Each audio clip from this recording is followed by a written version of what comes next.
Your Olympic hero has arrived. It's true, it's true.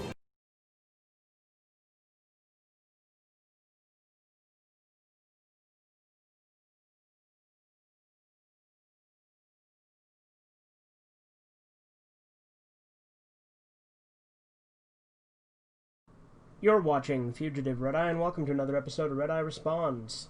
Today we're going to be doing it a little bit differently, because I'm going to be responding to an article. So, today we're going to be looking at Top 10 Worst South Park Episodes, according to Daniel Fillion from Goomba Stomp. So, let's see what he has to say. South Park is one of the finest comedic series ever made, period. I agree, 100%. Trey Parker and Matt Stone's crudely animated creation has acquired its share of controversy over the years, but the fact remains that if it was simply lowbrow toilet humor, it wouldn't have lasted 20 years. Yeah, exactly. And Duo's impressive body of work wouldn't be so critically praised. That's it, no body of work is perfect, blah blah blah, with that in mind, blah blah blah blah, you get the idea. Number 10, 201. Why the fuck are they saying 201 is bad? I don't get that. Because 201 is like, it's a callback to many episodes of the show. It's resolving a two-parter, and finally telling us who Cartman's real father is. It's recovering the most controversial issue, apparently, just due to the death threats they've gotten for it, for the Muhammad thing. And it has all sorts of callbacks to a bunch of other episodes. It has the Gingers returning, it has Scott Tenorman returning, you know, a bunch of celebrities returning that were in previous episodes, and all sorts of other great callbacks. You know, it brought back the whole, you know, Cartman and Kyle, you know, you're fat, you're a Jew, back and forth, that they haven't had for a while before that. It gave a lot of characters spotlight that hadn't had it in a while, like Dr. Mephisto. So, overall, I think it's one of the greatest episodes, but let's see what this person says. The sad thing is, this episode could honestly be considered one of the best of the series. The follow-up to their 200th episode. It contains so many callbacks and references, yeah, exactly, I literally just mentioned that, of the show's history, that it can't help but make any South Park fan happy. Exactly. They don't stop there, though, as they take these elements and manage to craft a grand, hilarious story with drama, high stakes, and themes that build upon some of the show's biggest ideas. Where's the negatives coming in? By the way, I haven't read this article yet. I'm just diving in, and we're enjoying it together. We're going along for the journey. With that much going for it, why on earth does it belong on the worst list? Yes, please fucking tell me. One reason. This is the first and only time as of writing this that an episode of South Park got heavily censored before going to air. Okay. I mean, that's a fair point. It wasn't Matt Stone and Trey Parker actually doing the censorship. It was Comedy Central. And it's actually censored on the DVD release, too. There are uncensored versions that got leaked online, and there is a bootleg Blu-ray that I've shown before in a previous video. It does have the uncut version as well. So I actually do kind of see where this guy's coming from. I wouldn't put it on the worst list simply because of that, though. That's not really the fault of the episode. That's really more due to Comedy Central. Really think about it. Really think about that. South Park, as crass as it can be, always aims to be able to say whatever they want. It may not always work, but they can cross the line, as this list demonstrates. But their willingness to fearlessly tackle taboo subjects makes them a vital part of the cultural discussion. Yeah, exactly. But their willingness to fearlessly tackle taboo subjects makes them a vital part of the cultural discussion. Yeah, exactly. I would agree. But here, they re-examine the taboo of depicting the Muslim prophet Muhammad. Death threats made towards the pair forced Comedy Central to bleep out every mention of Muhammad's name. Not only that, but they also bleeped out the entire ending monologue, which left the show feeling gutted and robbed of commentary. Yeah, it's true. Let's see if I can remember it word for word. I'm going to do this myself, right? That's because there is no goo, Mr. Cruz. You see, throughout this whole ordeal, we've all wanted to say things we aren't allowed to say. Shit, I don't remember, but essentially, in a nutshell, Kyle says, you know, oh, the threat of violence is the only power that truly matters.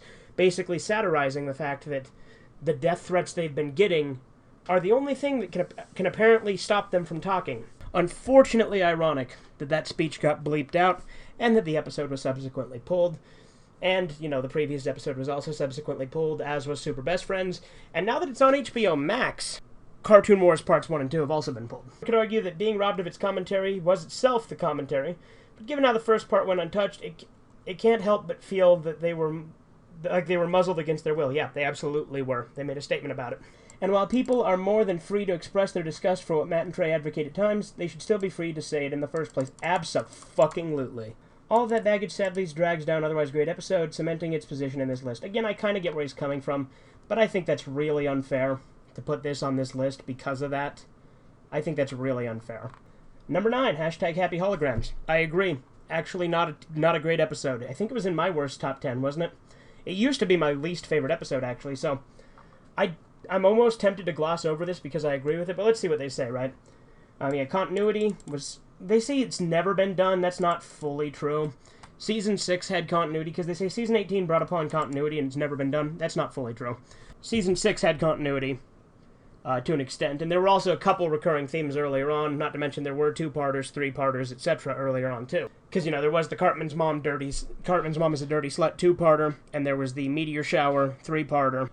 But I do get where they're coming from. Season 18 definitely did cement it a lot more continuity-wise, with notably with Kenny's frequent deaths. No, Kenny's deaths actually is an element of continuity. I know that sounds crazy, but it is. Because there's a supernatural element behind Kenny's deaths, and if you've seen the Coon Saga, then you know what I'm talking about. Because it does hint at it. As does Cartman Joins Nambla. Yeah, Kenny has also mentioned it, you know, when Kyle was going to die in Cartman Land. And Kenny gets mad at Stan because Stan's getting all upset. He's like, you never get this fucking sad when I die. First episode begins with the boys ditching school, blah, blah, blah. That said, all ongoing stories need a conclusion, and this season was nearing its end. Seemed fitting. The problem was that their 6-day air schedule hadn't already tipped you off. They're clearly just making it up as they go, not caring if it ties into the overall narrative. Yeah, again, Happy Holograms is a bad episode. It just comes off as a random hodgepodge of references with forced conflicts and unfocused themes. Yeah, I can see that.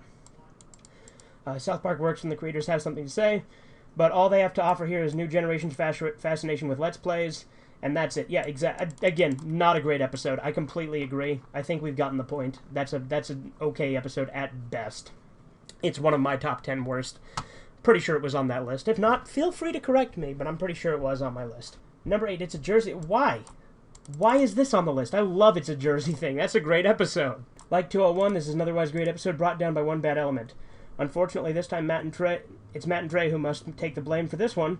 The plot of this episode involves people from Jersey being so numerous and influential that they're spreading across America like a horde of zombies, right? It's a pretty funny take on how the inescapable the Jersey Shore and Real Housewives of New Jersey were at the time. The problem comes with how the denizens planned to save themselves by seeking out Kata's help. I mean, it's ridiculous, but that was what was kind of funny. Of course, you know, the ending, you know, ladies and gentlemen, we got him. I mean, I don't think they say ladies and gentlemen, but it's, you know, basically that meme. And they get him at the end. I don't see what the problem is with that. It's a pretty shocking joke to make in the first place, but yeah, so that's South Park. Are you not expecting a shocking joke? But disregarding the offensiveness, the joke simply doesn't work. Why? I mean, it's ridiculous and outlandish, but it's fucking South Park. Do you think crab people work? I mean, when I was skimming this list, I didn't see South Park is gay, but I also didn't see the second page, so maybe it's on here. But it's like, this is far from the most outlandish thing South Park has ever done. I can tell you that right now. I mean, they got singing, talking poo. They got Imagination Land. They got giant fucking guinea pigs. So, I mean, this is not that outlandish. It's too simple an idea that the Jersey Shore is so bad even terrorists... Yeah, but it's South Park. It's exaggeration. I mean, they exaggerate the shit out of everything. You know, in Faith Hilling, when they're all going around, you know, T-bowing on the train tracks and getting hit and all that shit. I don't really think of that as realistic. And I don't think of that as, you know, something that would make sense. It's outlandish. It's stupid. That's the whole point of South Park. So, I'm not agreeing on this one. This is a stupid reason. Because, again, it's a weird... And look, like, this is how Snooki looks in the fucking episode. So, they're saying that, you know, oh, Bin Laden coming and solving the problem. That makes no sense. But this fucking Snooki monster, that makes sense. I mean, it is a one-to-one... I'm not going to go there, that's mean. But, yeah, you get what I'm saying. It's still a relatively long list, because there's a lot of really great jokes, blah, blah, blah. See, look, and they're literally praising the depiction of Snooki, and it's unrealistic, too. So, the fuck? Ah, yes. Number 7, Human CentiPad. Everyone likes to shit on this one. I like this episode. I really don't get why it's so hated. I think it's fine. It's over the top, for sure. But, I thought it was fine. Let's see. First half of season 15 sadly has one of the weaker batches of episodes. Really? You think so? I don't. With the exception of the Stellar, You're Getting Old. Okay. Hot fucking take. Here we go, boys. You're Getting Old and Asperger's, honestly not that great of episodes. I like them. Like I said, I like all South Park, and they weren't on my top 10 worst list, obviously. But they're not in my favorites. In fact, I tend to avoid watching them. I don't really like those episodes all that much. I'm being serious. Like, I like the message behind them, and I do agree with, like, the commentary the episodes have to offer about, you know, getting older and everything seems like shit and being a cynical asshole. But I honestly don't think Asperger's and You're Getting Old are that great. So, there you go. Hot take. Now we go. None of the episodes from that run left much of an impact. While they're most certainly forgettable, the weakest of that bunch is probably the Human CentiPad. No, a Human CentiPad isn't even that bad. Why? Like, I love Human CentiPad. I think it's a great episode. South Park borrows references from pop culture all the time, but they work best to weave seamlessly into the story. Here, the connection between Apple and Human Centipede is so mismatched that it really felt like they just took two idea balls from a manatee tank and smashed them together. I mean, that's a clever reference to Cartoon Wars, for sure. But here's the thing. The joke was nobody does an agreement, or nobody reads agreements online when they click agree. So they're like, oh, well, what if someone put this as a stipulation, right? So, again, Kyle didn't read the agreement, so this is what he agreed to. That's the joke. I get that. That makes sense. But they don't seem to think that is clever, I guess, because that makes sense. Like, here's the thing. Did you know Microsoft used to have this thing where they'd give you $5,000 if you called and asked them as one of their agreements? They discontinued it eventually. But, yeah, Microsoft did do that. So, there you go. It's sad because they could have made a clever commentary on how people are so infatuated with Apple that they'll buy anything from them. That's not the point. It has nothing to do with the fact that they're paying for Apple. It has to do with the fact that they don't read the agreements they do. Or that people will be so quick to shrug off how the products they consume can indirectly hurt others. Again, not exactly the message. The message is that no one reads agreements, so you could be agreeing to some really outlandish shit, and sometimes you are. Trust me. I've read through agreements when I click them. That's the fucking point of this episode. Any messages like that, though, are rushed and at the end... Any messages like that, though, are rushed out at the end, as the majority of the episode seems to be intended on the focus of the gross out nature of the Human Centipede itself. That'd all be well and fine, but they don't really add anything new to it. It just feels like a lazy reference. No, again, they do add the whole thing about clicking on agreements that you don't read. And while there's some good gags, such as Cartman treating his not getting an iPad as being molested. Yeah, I know, that's funny, Come on, Mom, fuck me. You could at least wine and dine me before you fuck me. Good shit. And how messed up those endless user agreement statements can be. Exactly, that's the fucking point. They get tired and fast and can't propel the episode to anything great. I mean, I wouldn't say it's like the best episode ever, but it's a good episode.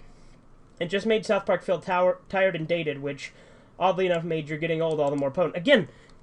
Again, very controversial opinion, but I don't think You're Getting Old is that great of an episode. I think it's alright. I do enjoy it, but I don't think it's that great.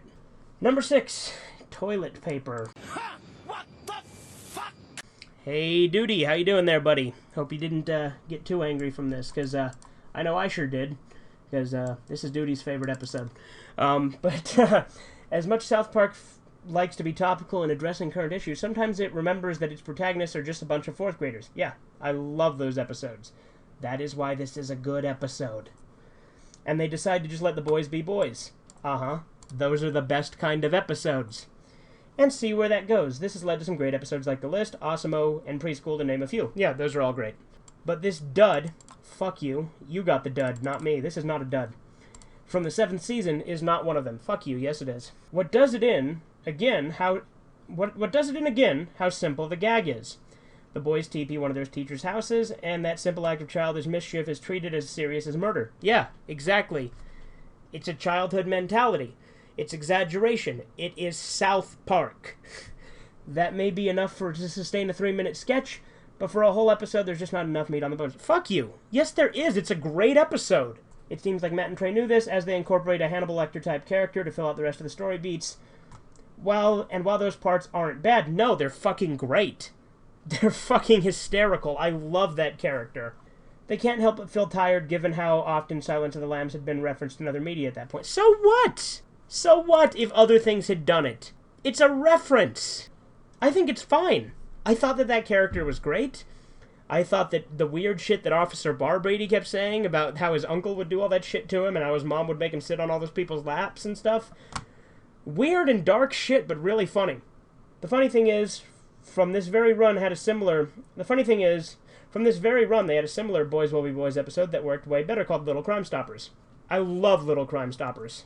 That's a tough one. I was about to say I do like it more than toilet paper, but that's tough. I do think I ultimately like Little Crime Stoppers better. Sorry, Duty. But what's great about this one is that what's great about that one is that it preserves the boys' innocence in playing detective as the world around them gets increasingly crazier. Yeah, I understand the contrast, but, like, Officer Barbrady is eccentric and will take stupid shit seriously. Like, one of my favorite lines from Toilet Paper is when he goes to the guy's house, and he's like, "You honestly have nothing better to do you?" And he's like, "No, I do not." That is the point, is that Officer Barbrady will investigate shit because he's a moron. The people in the house didn't want to press charges, but Barbrady makes it an issue. That's the joke. As Rainier Wolfcastle once said, that's the joke. That's the joke. Blah, blah, blah. Or better yet, there's an episode of SpongeBob SquarePants where the characters go through a similar cycle of guilt and broken friendships. Twist is stealing a balloon. Yeah, okay. I see the reference. But both having bullies and the authorities try to paper tax seriously.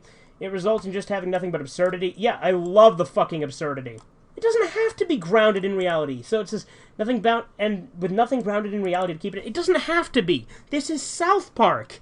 Have you seen South Park is gay? There's fucking crab people. Have you seen Pandemic Parts 1 and 2? There's fucking giant guinea pigs that get repelled by Peruvian pan flute bands. There's singing talking poo that's one of the most popular characters in the show. Have you ever watched fucking South Park? Alright, now this does one of those annoying things where you have to click on a second page because they would get more ads that way. But I am using ad block, which I find is really annoying, but, you know, whatever. Number 5, D-Yikes. Okay. This episode, I think, is pretty okay. I wouldn't say it's one of my favorites, but I wouldn't call it bad. I would definitely say it's one of the lesser episodes. It is kind of forgettable, admittedly. But I don't think it's, like, the 5th worst episode. I think that's a bit harsh. Because there is a lot of great jokes in this, like the boys getting these Mexican workers to write their essays. And so rather than actually writing essays for them, they write letters to their essays. You know, they write their essays. I found that super fucking hysterical. I will admit that the actual main storyline with, you know, Garrison becoming lesbian was a bit odd and was kind of forgettable. But I do like Garrison. I think Garrison is kind of a funny character. So I did enjoy it. I do think it is kind of lackluster, but I definitely don't think it's, like, this bad. At the risk of being controversial, it must be said that Mr./Mrs. Garrison is not a great character. I disagree. I think he is a great character. He/she only works in small doses. I would agree, actually. That does make a little bit of sense. He is better in small doses, for sure. And often as an antagonist. I would also agree with that. Okay, you know what? Fair point. I do think he is a great character, but I do think he works better in small doses. Absolutely he does. Any story centering on him/her being the hero rarely works because he/she is just too toxic to root for. Even Cartman, as monstrous as he can be, still has a touch of childhood innocence that can somewhat forgive his act. No! No, it doesn't! The fuck are you on about? Cartman's killed so many people? No amount of childhood innocence makes that, like, excusable. He went on a rampage with Cthulhu, killed a bunch of Jews, and destroyed synagogues. Not to mention what he did to Scott Tenorman, killing his own father in the process, but killing his parents and feeding it to him. He convinced a bunch of people to have abortions just so he could build a Shakey's Pizza. He gave Kyle AIDS intentionally. Garrison has done nowhere near the level of evil that Cartman has. I am sorry, you have lost your point here. In any case, at this point in the show, she was Mrs. Garrison, yeah, and this episode explored another aspect of her sexuality. I will admit, it did get kind of annoying with, like, you know, just Garrison, you know, he was in the closet, then he was out of the closet, then he was straight because he was a transgender, like he was, you know, he was a transgender woman into men, but then he became lesbian while he was a transgender woman, and then he became gay again after getting his dick back. It's weird. They just kind of stopped talking about it after a while with his sexuality. But here's the thing. I do think that it did get a little played out, but just the weird absurdity of how much he switched back and forth, I do think was still kind of funny. So I do think it was funny enough at the very least. Prop up the story, even though it starts with the boys outsourcing Mexican labor. Has similar problem to Human CentiPad, feeling less like a purposeful parody interpretation and more like a reference to something popular at the time. Parody of 300, yeah, that's true. It does become a parody of 3, but I don't think that it's just a cheap reference. I think it's fine.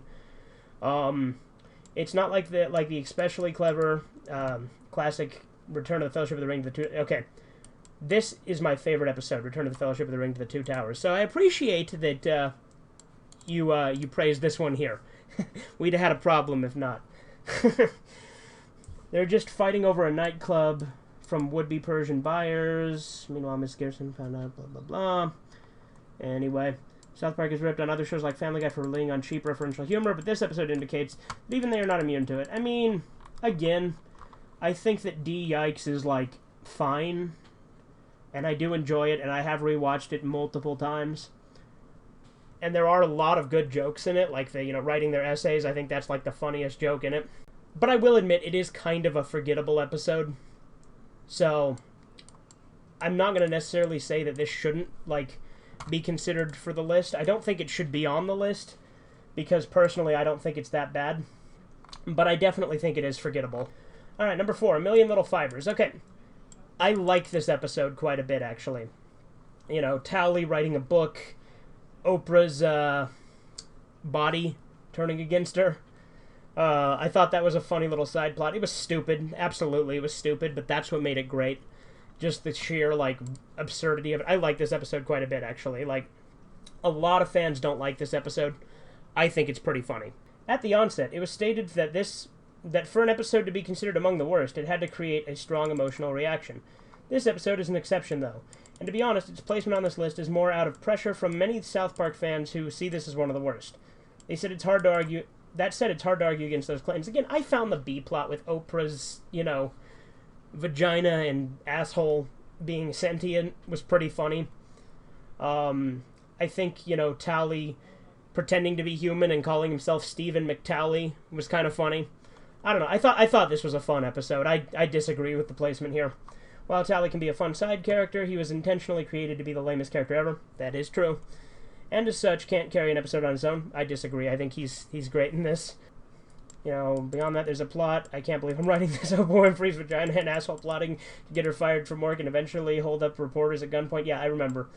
This episode is just too weird. Welcome to fucking South Park, dude. It's pretty fucking funny. Though toilet paper suffers a bit from having a little grounded in reality, this episode is all the way out to Mars with how absurd it is. Yeah, I know. But that's what's great about it.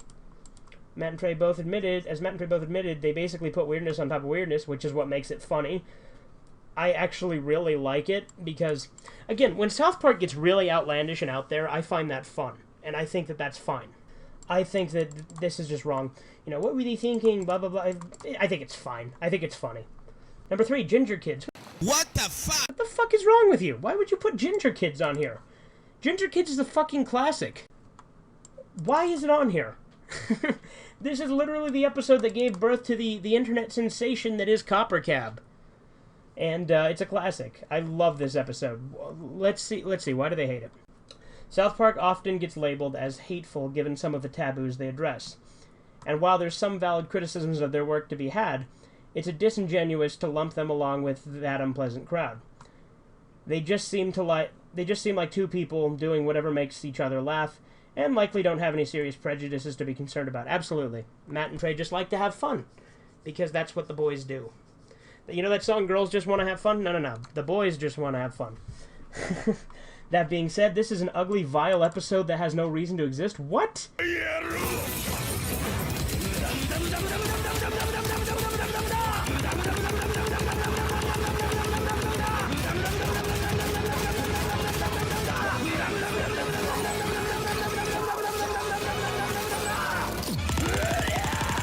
Explain yourself? What the fuck do you mean by that? While there are historical cases regarding discrimination towards people with red hair, it's mostly obscure and not nearly as founded as other prejudices involving sexuality, race, or gender. Yeah? Your fucking point? If anything, one could argue that this shows wide reach. They actually brought to light these negative preconceptions even existed in the first place. What the fuck? No! It's a fun little episode, and granted the Ginger Kids are fucking creepy and staring through the window, but that's the joke. It's a great episode. I think it's fine. And it's just Cartman being Cartman, and of course they do add a little bit of credence to what he's saying by having the ginger kids actually be creepy and, like, kidnap the kids in the middle of the night after they get, like, discriminated against.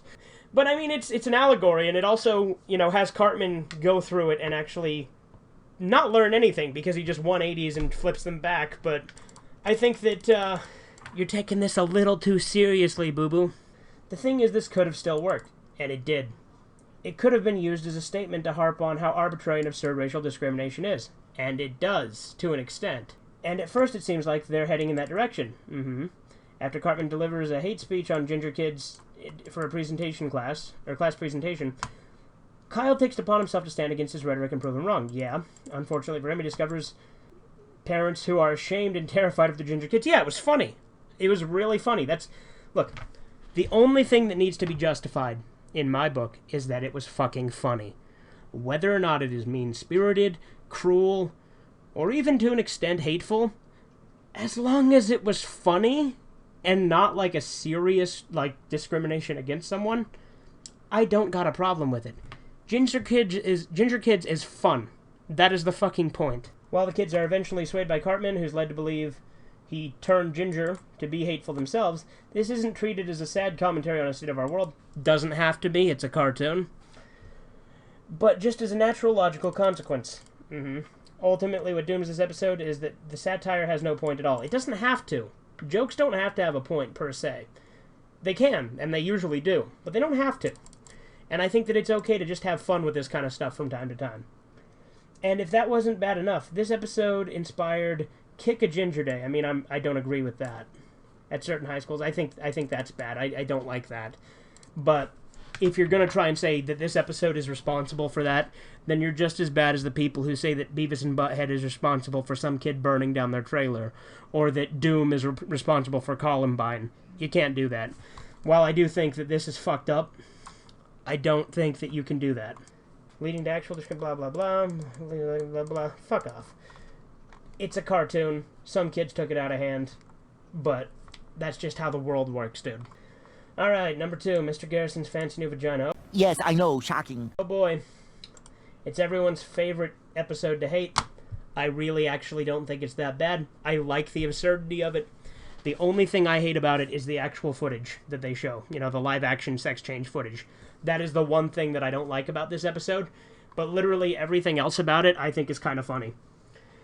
Another Mr. Garrison episode, albeit the one where he has his sex change and officially becomes Mrs. Garrison. Parker and Stone flat out admitted they came into this episode with 0 ideas, to the point where they nearly ended up using 5 minutes worth of footage from real sex change to eat up time. Yeah, they used up, oh god, the little bit of footage they used is awful, I will admit that. In any case, the episode is a sad relic from a time when transgender people, fuck off. Okay, like, I get that it's a serious issue, but serious issues can be made light of. Like, I really don't think that it's... God damn it.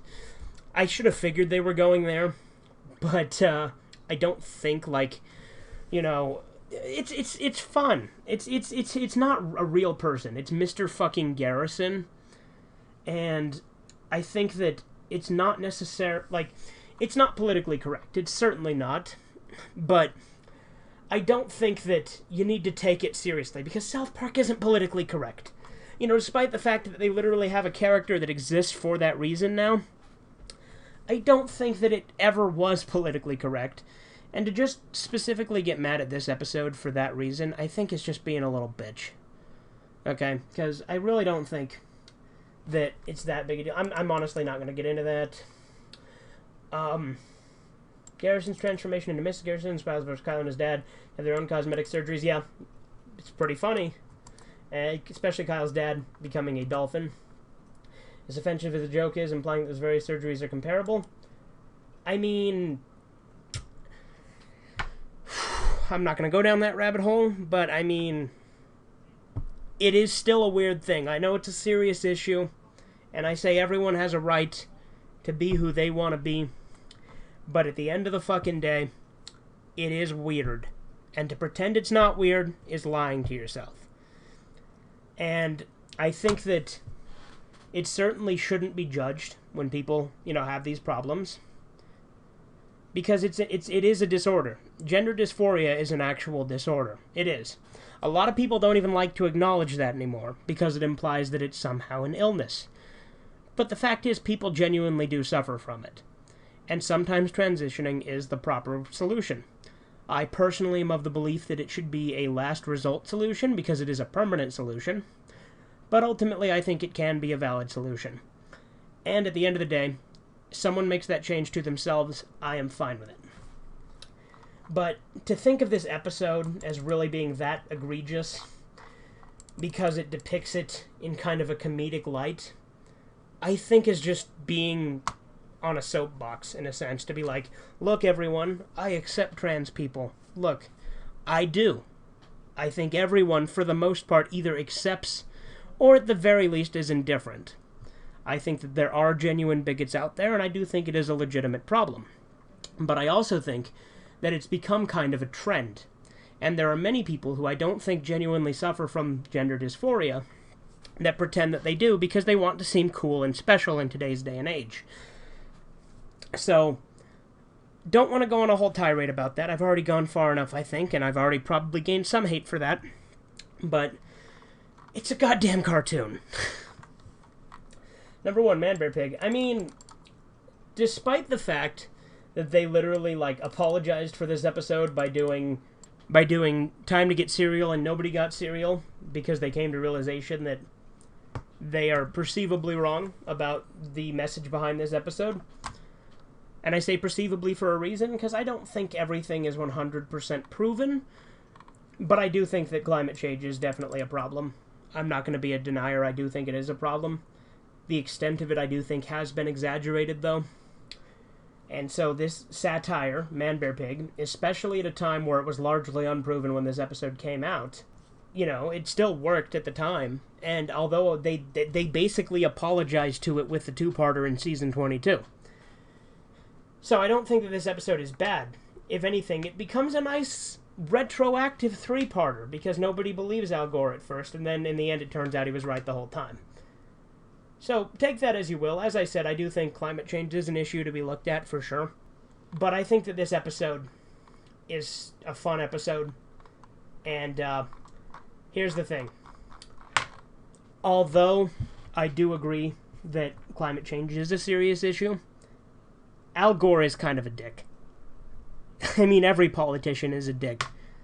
So, I don't have a problem with him getting made fun of in this episode. And like I said, they did kind of do an apology, quote-unquote, in, time to get cereal and nobody got cereal. They say it's satire that makes no sense, but at the time it did. That's the thing. See, they like these episodes, and these are great episodes. Passion of the Jew, Stupid Spoiled Horror Video Playset, and Fish Sticks, great episodes. Their lampooning of Al Gore missed the mark spectacularly? No, it didn't. No, it didn't. Here's the thing. Again, although they were maybe wrong about the issue, Al Gore is kind of full of himself and puts himself on a soapbox. That's just how it plays out. I'm sorry. Yeah, it didn't age well. For sure. For sure. The message didn't age well. Blah, blah, blah. Okay, we get the point. I think I'm going to stop there for now. This has been a very different episode of Red Eye Responds, and I maybe said some things that were controversial in this, but those are just my opinions, and I think that this list is god-awful, because they didn't include any of the episodes I genuinely felt were bad, with the exception of Happy Holograms. They did include that, I will give them that. And, D-Yikes, not the greatest. Mr. Garrison's Fancy New Vagina, everybody hates on that one. I don't. Ginger Kids, I think... The problem is people take shit too seriously, and I think that that's one of the biggest problems in today's society. But that's another issue for another time. Toodles.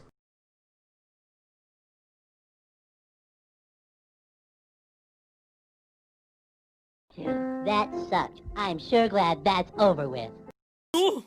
They'll file a police report, and I'm drunk. You're losing too much blood, Vargas. I said no!